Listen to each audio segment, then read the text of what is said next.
La définition du silence, c'est l'absence de bruit ou le fait de se taire.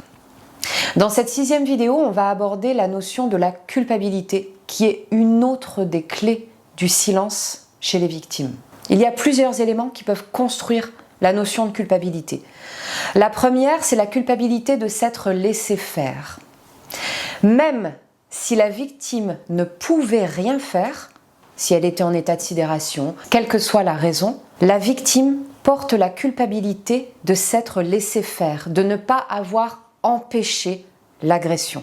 Rappel pour que ce soit bien compris, elle ne pouvait rien faire. Il y a une deuxième notion qui est très perverse, c'est que l'agresseur inverse la culpabilité. Une personne qui s'est construite psychiquement dans la perversion ne peut pas endosser la culpabilité.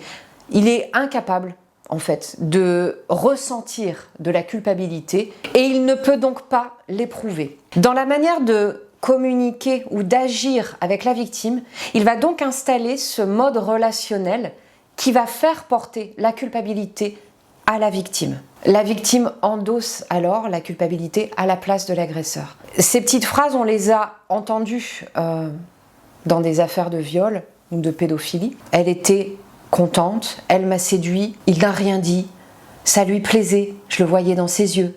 Elle aimait ça, même si elle ne le disait pas. Ou cette phrase de « elle l'a bien cherché », avec sa mini-jupe, elle excitait tout le monde, c'est une salope, etc., etc.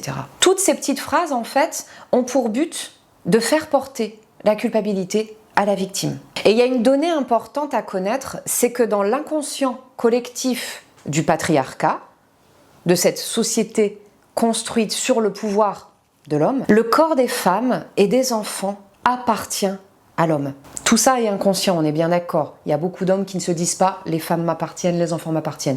Tout ça, c'est dans l'inconscient collectif du patriarcat. Mais dès lors que le corps des femmes et des enfants appartient à l'homme, il peut alors s'en servir comme bon lui semble. C'est pour ça notamment que le corps des femmes est réellement une question politique.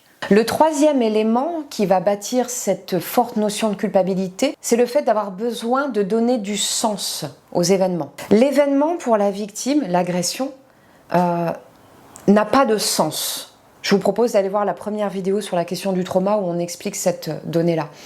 Comme cela n'a pas de sens, mais que l'esprit humain, pour pouvoir continuer à vivre, a besoin de mettre du sens sur les choses, eh bien, la victime va endosser la culpabilité pour rétablir une forme d'équilibre global et donner du sens à la situation, pour rétablir une sorte d'équilibre faute-punition qui existe dans l'esprit humain et qui va donner ne serait-ce qu'un peu de sens à ce qui se passe.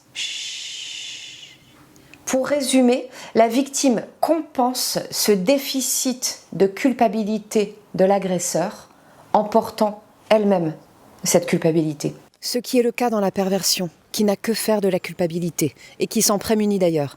Car oui, l'agresseur se protège aussi psychiquement. Mais ça, c'est un autre sujet. Ah oui, qu'est-ce que la perversion ? Dans le domaine psychiatrique, il s'agit d'une déviation des tendances, des instincts, notamment sexuels, par rapport à ce qui est jugé naturel.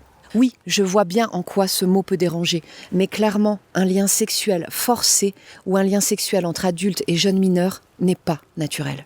Une autre notion dont on a déjà parlé dans une autre vidéo, c'est le mélange des ressentis et des émotions. C'est-à-dire que au moment de l'agression, il se passe un phénomène assez étrange et méconnu, c'est que les ressentis de l'agresseur, la cruauté, la jubilation, l'excitation, vont se mélanger avec les ressentis de la victime.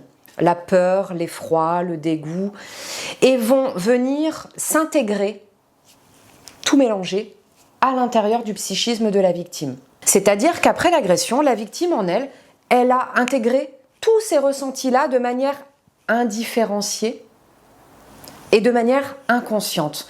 Donc, elle pense porter, elle aussi, ces ressentis de jubilation, excitation, cruauté, etc., etc., alors qu'ils ne lui appartiennent pas. Mais c'est tellement loin dans l'inconscient, c'est tellement enfermé tout au fond, qu'elle ne sait pas le faire, le tri entre tout ça. Donc, sans s'en rendre compte, elle va porter la culpabilité de ressentis qui ne sont pourtant pas les siens.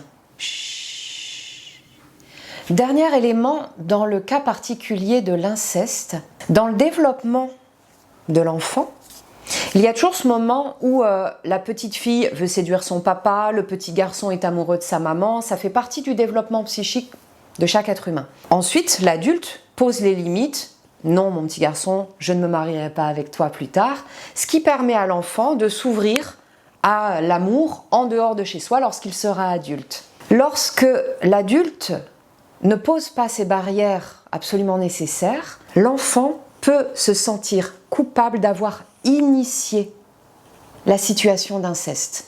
Ce qui n'est absolument pas le cas, puisque la mission de l'adulte, c'est de poser ces barrières extrêmement importantes. Mais on comprend ce qui peut se passer dans la tête de l'enfant. J'ai séduit mon papa, il a répondu à cette séduction, je suis donc coupable de la situation d'inceste. C'est le développement de ce que beaucoup de gens connaissent sous le nom de complexe d'Oedipe ou complexe d'Électre, qui démarre généralement vers 3 à 5 ans. L'adulte sain a pour mission de poser ces barrières psychiques, ces contenants qui vont permettre à l'enfant de se développer. Dans le cas de l'enfant qui a testé ce relationnel séductif à l'autre sexe et qui a été abusé, la culpabilité est énorme. Il prend sur lui la culpabilité de l'acte qu'il pense avoir initié, alors que ce n'est pas à lui de poser des limites, mais à l'adulte responsable de placer les limites nécessaires dans la relation.